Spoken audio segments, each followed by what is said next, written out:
Izuku sighed as he entered his dorm room, thoughts of what he said earlier flowing through his mind. As much as he wanted Ochako to go with him on this journey, as much as he wanted her support and care, he had to do this alone. This wasn't just an ordinary hero agency mission. This determined the fate of society itself. That was a responsibility Izuku would bear himself. "Welcome home, Izuku," a gentle sweet voice called out. Izuku looked up to see his mother's eyes staring back at him from his own bedside. Inko Midoriya, folding clothes on Izuku's bed, looked at her son with a precious smile. Izuku smiled tiredly in return. It was a bit hard to get used to his mother now living in the same dorms as him. There were 2 beds in the dorm now, his usual all-might covered one and another set aside for Inko's new bed. Eri's bed had been completely removed. While a bit crowded in the dorms now with the students and their parents, it did feel more at home having the parents here as well. "Did you say hi to Ochako for me?" Inko asked as she continued to fold. "I did, and she actually says hi back this time," Izuku said, walking over to his desk to use the computer. Inko's eyes grew wide with happiness. She gently laid the final article of folded clothing down before rushing over to her son before he could sit down. She woke up. "That's wonderful news, Izuku," she said happily, wrapping her arms around him. Izuku chuckled before returning the embrace. "It's good to truly have you both back." Yeah, it is," Izuku said softly, trying to find the proper words for his next sentence. Mom." Inko pulled away from her son, her hands on his shoulders now. Her eyes grew serious and worried as she stared into Izuku's similarly green eyes. She sighed after gazing into them for a moment. "You have to leave soon, don't you?" she asked quietly. Izuku smiled sadly. "Yeah, myself along with the rest of the class potentially. But, I may be doing something a bit different from everyone else," Izuku said as he placed his hand on his mother's. Inko's eyes squinted as Izuku said that. "Izuku, it's bad enough these pro-heroes are bringing students into what should be pro-hero missions only. Especially first years," Inko said with a stern voice. "But, the way you've been acting lately ever since you returned, I've been worried. It's been like this ever since you returned from getting kidnapped, which I'm still not happy with the school about by the way." Inko put a hand to her son's cheek. Izuku tried to look down, however Inko used her other hand to guide his chin and his gaze back up towards her. "There's something different about you. Ever since All Might entered your life. You're different than all the other students. Different than who you used to be. It's like being a hero isn't your only goal anymore." Izuku looked sadly into his mother's eyes as images from the One for All realm flashed inside his head. Izuku closed his eyes and sighed as he leaned in to hug his mother yet again. Tears started to form in his mother's eyes as she gripped onto Izuku's clothing. "I'm sorry, Mom, I just can't tell you yet," Izuku said gently as he held his mother. "You're wrong. My goal is to become a hero. Nothing more. It's just, being a hero has a bit more meaning and responsibility than I had prepared for. And it's a bit different for me than anyone else. I promise you this though. If this next mission doesn't solve everything, I will tell you. Everything, I promise."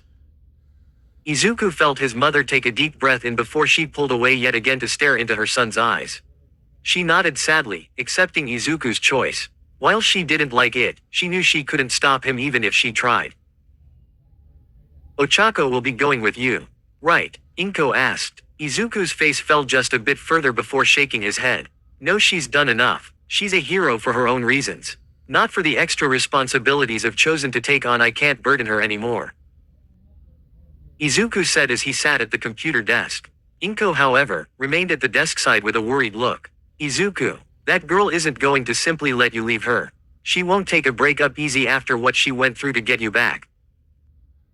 "I'm not breaking up with her, Mom," Izuku said as he turned the computer on. "I would never. I don't think I could live in a world without her. I can't bring her any more into this than she already is."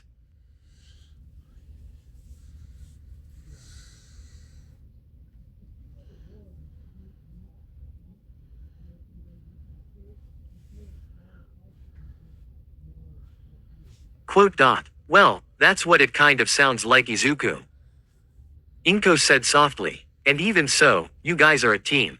I've seen that girl stick by you even before you two were a couple. She won't simply sit on the sidelines as you take all the burden yourself." I can't let her do this, Mom. Izuku said, just a bit too loudly.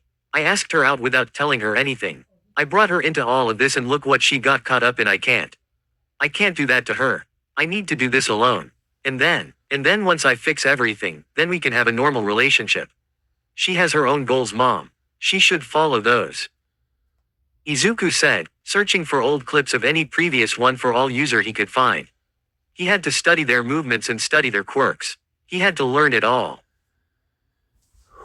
He had to be prepared. He had to get her off his mind. Izuku, Inko continued, not letting up. It sounds like you're trying to make all the decisions for her. If she wanted to leave, she would have a long time ago. If anything, knowing her, she would much rather prefer to be helping you. If you want my opinion, as much as I don't want either one of you in danger, I would feel a lot better if she went with you. She would keep that head of yours leveled. Inko said with a sad smile. Izuku didn't respond, however Inko noticed his hands had stopped typing while he stood staring at a search screen without clicking anything. She sighed as she turned towards the door. I'm going to go help the other parents with dinner. Please, think about what I said, okay? Inko said. Izuku nodded as she walked away. I love you, Izuku. I love you too, Mom. Izuku said without looking back at her. Izuku heard the door close, as he was left to contemplate everything his mother said. He couldn't help but feel she was right. He knew even before Inko had said anything about it, that's why he left so quickly. Of course Ochako would want to come with him. It was a given, but he had dragged her into so much already. He couldn't keep doing that to her. Izuku leaned back, rubbing his eyes. He wanted to focus on the previous user's quirks. But the only things coming to his mind were memories of himself and Ochako. Izuku brought up a scarred hand to the shortened parts of his hair. It was growing back. He wanted Ochako to cut it again. Suddenly, Izuku heard the tapping of glass. Izuku leaned forward in his chair, looking around before his gaze landed upon the balcony. No way. Izuku quickly jumped from his chair and yanked the curtains back to reveal a tired-looking Ochako, still barefoot and in her white medical gown. Her chest was rising and falling, sweat glistening down her forehead, with her hands on the glass as she attempted to catch her breath. Ochako, Izuku called out as he quickly opened the glass door to the balcony. Did she float up here? What are you doing here? You should be resting. You, Ochako said between breaths as she stumbled into the room and onto Izuku's bed.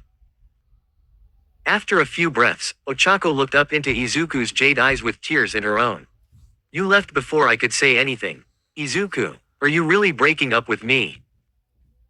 Izuku's eyes grew wide. Was his mother right? Did it really sound like he was trying to break up with her? Absolutely not, Izuku said, once again louder than he had intended.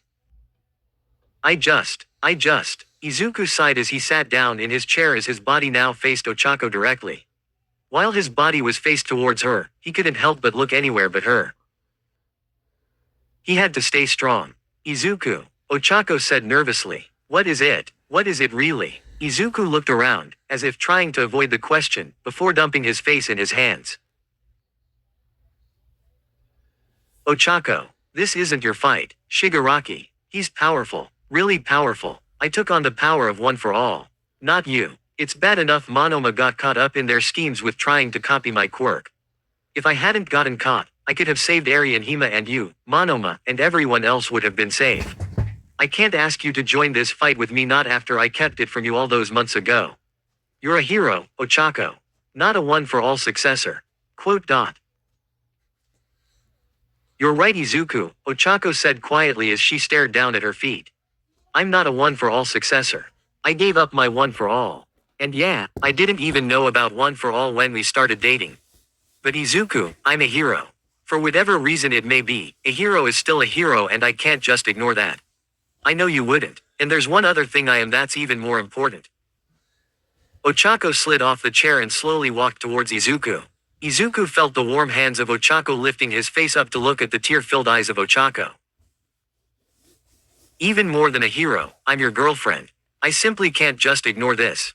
Ochako, Izuku started, however Ochako shook her head. Izuku, I learned something when you got kidnapped. Ochako said, shifting herself to sit in Izuku's lap. Everything you and I had done, from Gaslighter, to learning who Asagiri was, to our escapes. We have done everything separately to try and protect each other. It always ends up going south. Have you noticed that? Izuku frowned, thinking back to everything they had gone through. She wasn't wrong. They had always gone their separate ways when going on missions or making their own plans. Maybe for once we should stop trying to do things alone and actually try and do something together. Ochako said, entwining her fingers with Izuku's scarred ones. Let me come with you. Please, Ochako. Izuku moaned as he pressed his face into the fabric of Ochako's medical gown. Why must she be like this? He knew he couldn't say no to her like this. Izuku sighed as he pulled back and looked up at her. He won't be easy to take down. And we still have the Liberation Front to worry about. There could be a lot of things we still don't know and we could fail just like all the other times. Izuku said. Ochako nodded. Oh yes, if we fail together. Ochako said as she wrapped her arms around Izuku's head, bringing him close to her chest once again. But I'm sure if we do it together this time, we'll succeed. Izuku brought his arms up, wrapping them around Ochako's waist, nodding just a bit. He had lost this one. He couldn't help but smile. Looks like Ochako was coming along with him after all. Suddenly, Izuku's phone vibrated. Izuku pulled back from Ochako slightly as he reached into his pocket, pulling out the small device. A date and place for him to meet. It was only 2 weeks away. Izuku looked up into Ochako's brown eyes. Looks like we got our coordinates, Izuku said with a smile. You think Aizawa expects you to follow me and gave you the same coordinates? Ochako giggled as she held Izuku tighter. I hope so. Can't check because my phone is in the hospital wing, but I'm going with you no matter what, so I hope he planned for that. The two laughed as they stared into each other's eyes. Ocha, Izuku said softly. Ochako smiled gently, knowing what that tone meant. She slowly leaned forward as the two brought their lips together, the sunlight blazing through the room shining upon the couple. The road would be long with more villains and even stronger opponents aiming to claim the power of one for all. However, now things were different. Instead of trying to do things separately, now izuocha would work together as the team they should be. Thought things looked brighter for the two now. The shadow of war and all for one grows larger. Even together, are they strong enough to defeat a power such as him? Find out in the next book. End. Release date, June 18, 2021, a week from the time of writing this. If I don't get happy fingers and write it sooner, please read the next chapter. There will be choices for end readers to comment on. Kenlair here. Tilda for those who do not want to read my thank you note. Would you guys like fan art for the end of this book? As high quality as I can get. Would you guys like to see a post-credit scene of what Shigaraki is doing? Any other character or couple you guys would like to get a small chapter on to catch up with before the next book starts? Momo, Shoto or Mini Kirishima? Or all of them? So, this is the end to the book. I am here for you. This is absolutely wild for me. I've never completed a book before. This is my first one. So why end it here? Wattpad can go to 200 chapters, yay. Well, it's for multiple reasons. 1, I felt like I was starting to rush this one. I think somewhere along the way I started losing the pace. I could be wrong, maybe you guys didn't see it, but I felt it. This was my first book. It's a learning experience and I know so much more than I did when starting this book out. I believe a fresh start, with a continuation of the story in a new book would give me a feeling of clean slate. Second, there is gonna be a bit of a tone shift.